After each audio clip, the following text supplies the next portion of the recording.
This hunt sees me as a guest of cameraman Daniel in the west of Ireland. Daniel's hunting areas have red deer on them, and I've never shot an Irish red deer. So this is a very exciting opportunity for me.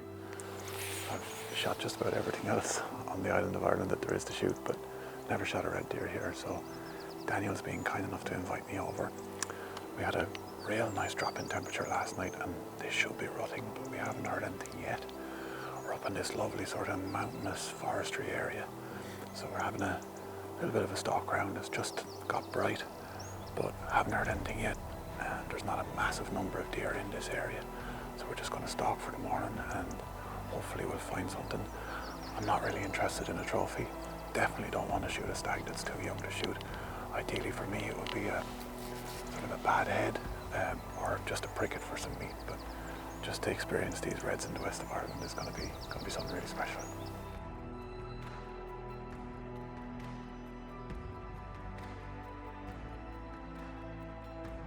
The red deer is Ireland's largest land mammal and the only species of deer that are considered native to Ireland, having survived our last ice age. Our hunt takes place mid-rut, and there should be plenty of roaring activity in the forest to be heard. So we've just got a hinding calf here 200 yards in front of us. And it's right where we want to go. We want to kind of get to where they are and then turn out into this bog to look at some other ground. It's pretty rough cover, so there might be more deer there. All I can see is 2 at the moment, but probably just give it 10-15 minutes standing here just to see there's anything else moving. She keeps looking back over her shoulder. There could be more deer out to our left that she's looking at, so we'll just give it a few minutes and see if anything develops.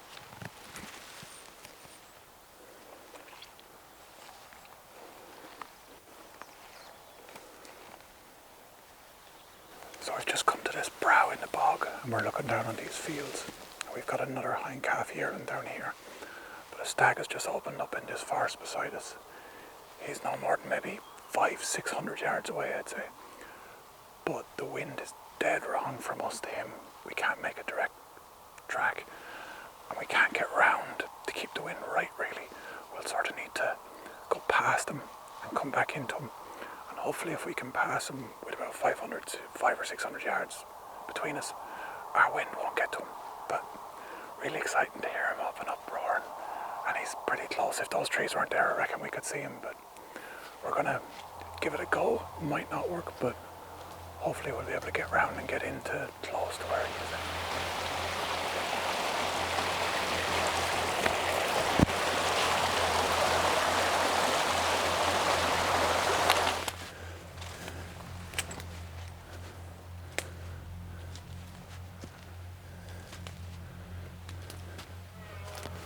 Come out onto this clearing and we've heard the stag a couple of times. Sounds like he's about 300 yards from us, down into the wood here, but he did sound like he was getting closer the last few roars, so we're just going to hang tight here. Really like to hear him again before we make a move in, because he could be moving this way and could pop out anywhere, so we don't want to have a head-on walk into him. So just going to wait here. Hopefully we'll be able to hear him roar again and get it recorded, because it's pretty impressive now. We're getting fairly close. Not moving.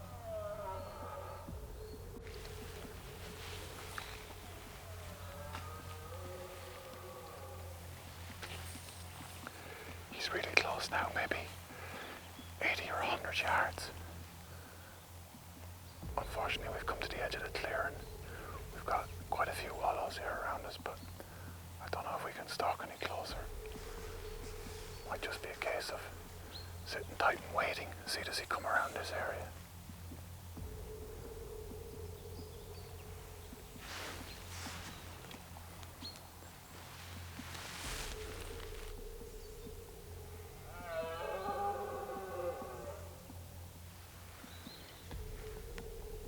He can't be any more than about 50 yards away. I can see 30 yards into this scrub, but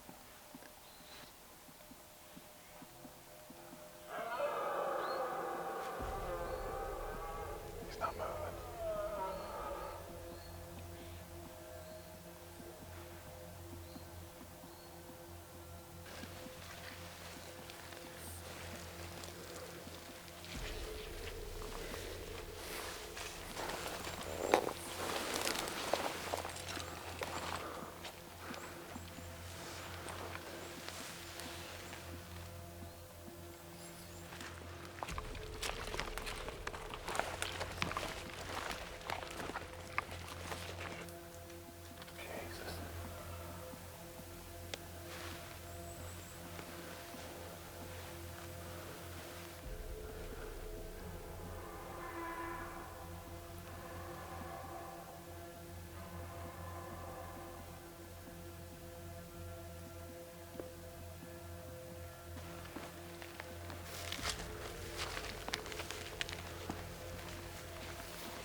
absolutely insane.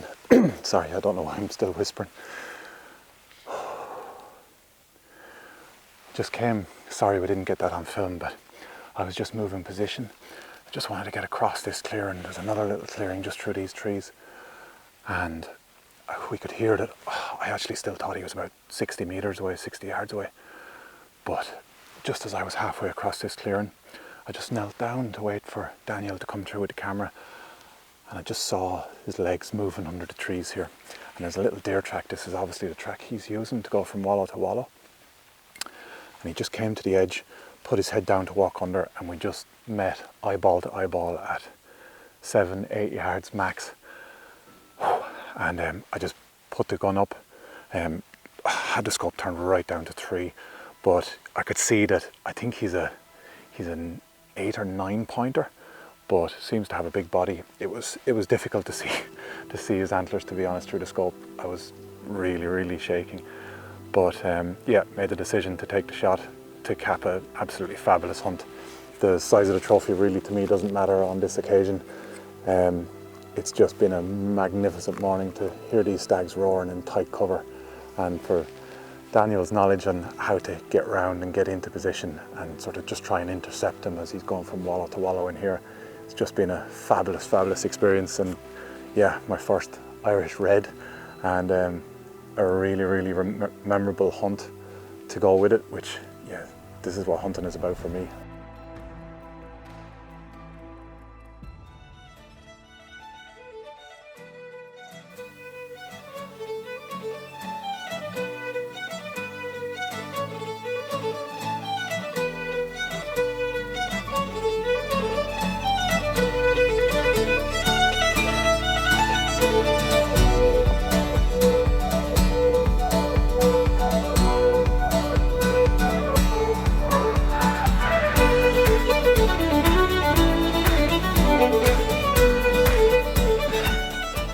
How far have we got to go?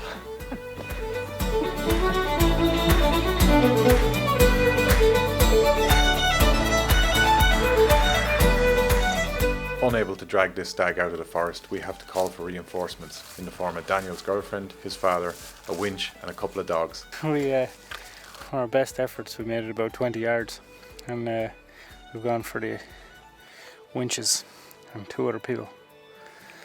It's easy to forget how hard these guys are to move after you get them down the ground. This whole experience is alien to me, and I feel very lucky that we have Sika deer on the east coast, which are far easier to move.